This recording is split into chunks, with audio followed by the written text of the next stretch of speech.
Welcome to the Forge API updates for the DevDays 2022. My name is Augusto Gonçalves. I'm a Forge advocate at Autodesk, and today we'll be talking about all the new APIs and recent features of the Forge platform. Before we start, we're going to be talking about the future, new APIs that are coming, and some of those APIs and services may not come to life, and it's important to note about that. First, let's start with what is Forge. So if you have never used Forge before, Forge is a cloud-based developer platform from Autodesk. And we like to think is Forge as a platform of building blocks that you can use to create your applications. And one of the great things about Forge is that you can use all the technology that you know from other cloud applications like Node, .NET, HTML, CSS, JavaScript. All of those things do work with Forge. So Forge is following all the standards we have for cloud development. Our customers are building several types of applications on top of Forge. Here are the main areas that you can think of. We have lots and lots of samples and lots of customers using those services to create applications on those main groups. The first one that is very common is data visualization and analysis, dashboards, analytics, exporting and extracting data from models. Digital twin, how can we match the information we have on the real world with the digital model? AR, VR kind of applications.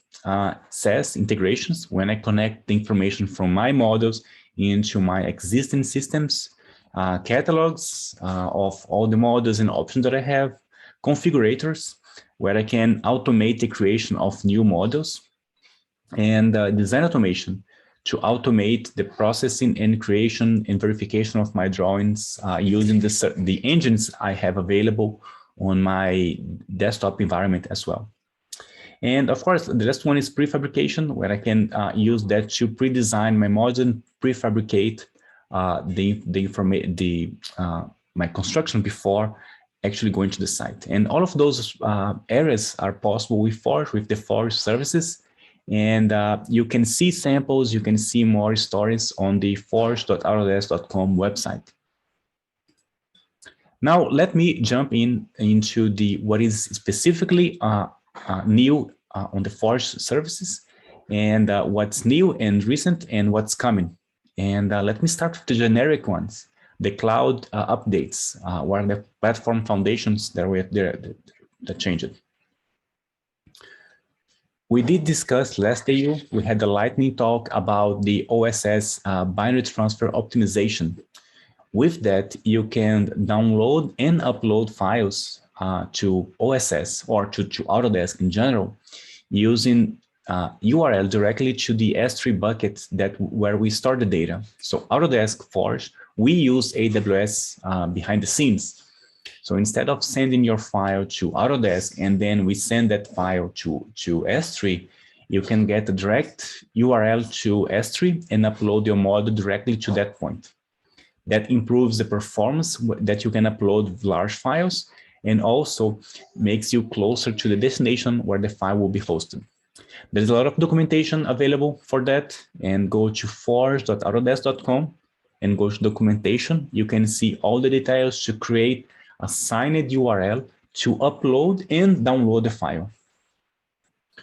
We're also working on new SDKs. Those SDKs will be available in different languages, starting with .NET and Node.js. And the first one that we are planning to have available very soon is the OSS SDK. That will include the direct to S3 approach that I mentioned before, that should help you migrate and move your application to this optimized way to upload and download files. If you have preference for other languages, not beyond .NET and Node, talk to us. We want to hear more about your workflows and what are the languages that you need support. So message us at forge.help@autodesk.com. We will be very much interested in understanding what are the languages you need and what are your preferences there and which services that you need first. We're also working on data management webhooks. So when you upload a model to BIM 360, you can enable webhooks to notify you when the translation is done. So the webhooks translation for data management. So that's also coming soon. We have a new API available, Premium Reporting API, that you can use to access your user subscription usage and token usage. And the API is available on the Forge website. You can use that today, and you can get your customer and data and create custom reports with that. On the slide, you can see a sample of the kind of information you can do it. And we are working on new samples that will be available for you shortly. But the API is already available. The service is already available. On the keynote, Jim Quancy already mentioned about the new data centers that we are working with. The first one that is very important is the FedRAMP availability, which in case you have this kind of requirement from your customers, that will be very good, very interesting. And there is information on the Autodesk website about FedRAMP that we are working with. And it's coming soon. And we're also working on new regions that are also coming soon. And yeah, today we have the US and European region, and we plan to have more regions closer to the customers that are using the Forge services and for the Autodesk products. That should help with the speed. The health dashboard is with a new version. The look and feel, it's almost the same, but there's a new service behind it running the health dashboard. And we have some new things coming soon, more features, more accurate and granular information. And we understand that this is very important, so you can understand how the services are running and where to get the updated information. And if you have a production application, and we understand that the health dashboard is really important for that kind of application, talk to us. We want to understand more about your production application and requirements in regards to understand how our services are running and what are the availability levels that we have. So talk to us. It'll be very interesting to hear from you. You may have noticed that is also on the blog Forge pricing changes. So there are a few that we are changing the way we charge and also changing the nominal cost for a few of the services. And on this list, you can see here that specifically design automation and IFC will be included on the complex jobs. And there are a few changes. So there is a blog post. You can see the link at the bottom of the screen, and with more details about the price changes coming to Forge. Okay, let's go specifically on the viewer and model derivative updates. We did mention that some of that last year. We also mentioned some of that on the AU roadmap, and this is something that we are working actively. So data visualization extension is available. You can use it.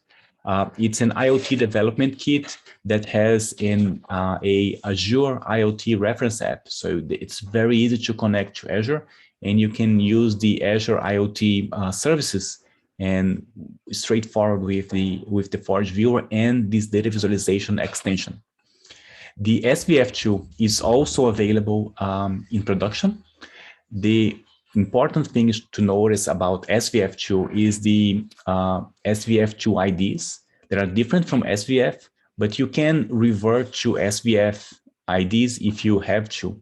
But long term, it's better to move to the SVF2 ID convention. We also added support for GLTF and DWF native visualization in the viewer. That is already there for some time, but it's quite interesting that you don't have to translate those files to view them. And coming soon, some additional visualizations options for the data visualization extension, updated 3JS version to support newer workflows, Power BI extension, USD, USDZ support, and USD web-based render. And if this is something that you are interested or have some comments or feedback, again, talk to us, forge.help@autodesk.com. A few more about the metadata you get out of the translation process. One thing that was missing for some time is to have the ability to get the RVT version from the of the files. That is important if you're doing design automation jobs. So the RVT version is now available as part of the manifest. And coming soon, more control over the hierarchy and property retrieval. And we understand that some pain points about large models and large metadata, and we are actively working on this one. So please stay tuned for more updates. We are also working on enhancing the property extraction and query functions. There are a few projects going on, but essentially it's how can you extract the data inside the models easily and faster, right? There is a new API on for ACC BIM 360 that is part of the BIM 360 presentation, the model properties, and there are more things coming. So especially high speed, faster response, and faster translation of those models, so you can extract the data as soon as possible, and pagination, hierarchy, and property query to get the data that you need. Now moving to design automation updates. We already mentioned some of the queuing and scaling that right now we have more workers, and we are working on a stronger queuing system. So whenever you submit a job, you have your job executed faster. We also enable WebSockets for design automation that should help you get the output that you need faster, right? So you don't have to wait until the work item is done. You can use WebSockets to send information during the process, or to send pieces of information sooner that will get you better user experience, because the data is available sooner in the process. And that means that we have this open network idea inside design automation that should allow better integrations, like if you have a configurator that you want to get output during the process. We're doing some adjustments on design automation to make sure that we make it more stable. And there are some changes on the rate limit. And it's essentially about getting updates for the work item. So the rate limit adjustment applies to that. And in general, the best idea is to use onComplete and WebSockets instead of using pooling to get the status of the work item. We did work on some updates for the PDF generation, which is already available. Cloud work sharing is available now in private beta, and we are working on this one.